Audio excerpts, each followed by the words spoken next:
ধুবুৰী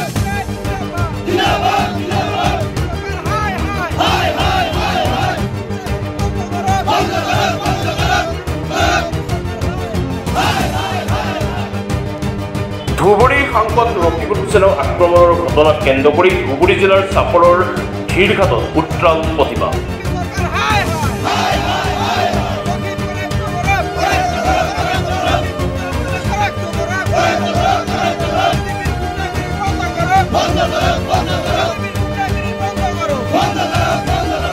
কংগ্ৰেছ আৰু NSUৰ কৰ্মীৰ হাতে হাতে কংগ্ৰেছৰ পতাকা লৈ ৰাষ্ট্ৰীয় ঘাইপথত সমদল বাহিৰ কৰি সাব্যস্ত কৰে এই প্ৰতিবাদ। বিভিন্ন শ্লোগানেৰে আকাশ বতাহ কঁপাই তোলে কংগ্ৰেছ কৰ্মীসকলে।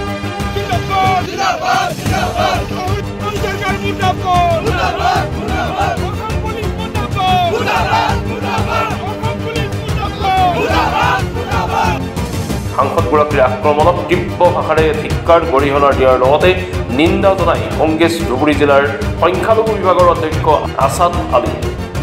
আজি আমাৰ ধুবুৰী লোকসভা সমষ্টিৰ মাননীয় সাংসদ ৰকিবুল হুছেইন চাহাবক ধুবুৰী হাটত দুৰ্বৃত্তই আক্ৰমণ কৰে।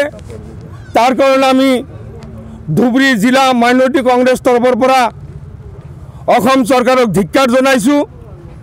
এজন সন্মানীয় সাংসদক অসম চৰকাৰে নিৰাপত্তা দিব নোৱাৰা কাৰণে আমি অসম চৰকাৰৰ মাননীয় মুখ্যমন্ত্ৰী লগতে গৃহ বিভাগক আমি ধিক্কাৰ জনাইছোঁ। আমি নগাঁও পুলিচ প্ৰশাসনক আমি ধিক্কাৰ জনাইছোঁ।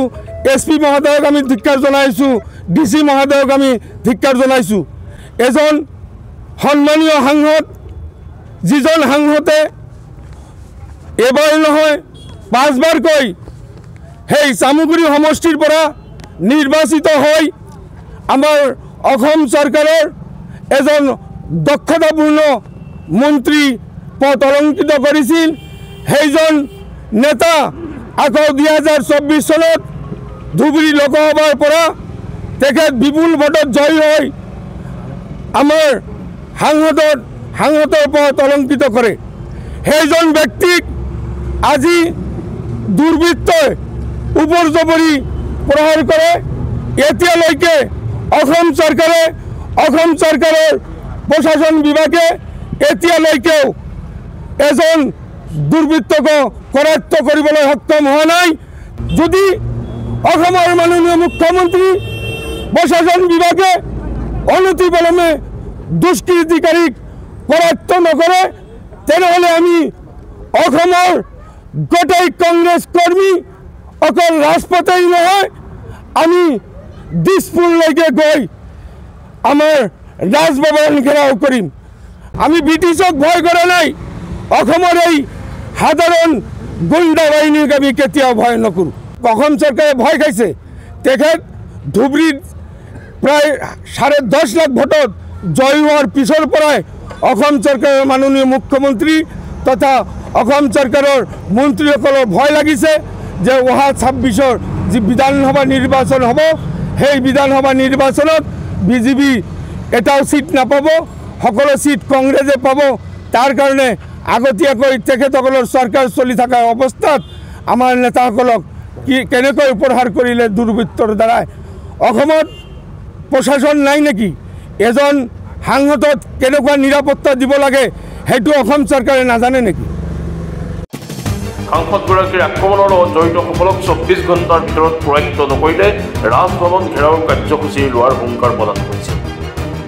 যদি এগৰাকী সাংসদৰে ৰাজপথত নিৰাপত্তা নাই তেন্তে সাধাৰণ ৰাইজৰ নিৰাপত্তা ক'ত বুলিও প্ৰশ্ন উত্থাপন কৰি ৰাজ্য চৰকাৰক তীব্ৰ ভাষাৰে সমালোচনা কৰাৰ পৰিলক্ষিত হয়।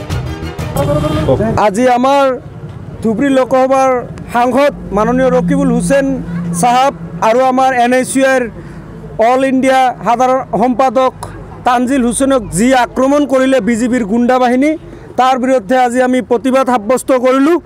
এজন সাংসদ, লোকসভাৰ সাংসদ যিয়ে 10 লাখ ভোটত জিকিছে, সেইজন সাংসদক BJP চৰকাৰে নিৰাপত্তা দিব পৰা নাই।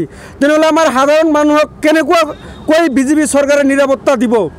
আজি আমাৰ সাংসদক যি BJP চৰকাৰৰ গুণ্ডা বাহিনীয়ে আক্ৰমণ চলালে অতি সোনকালে দোষীক কৰেক্ট কৰিব লাগে। এই দাবীৰে আজি আমি দীৰ্ঘাট বজাৰত প্ৰতিবাদ সাব্যস্ত কৰিলোঁ।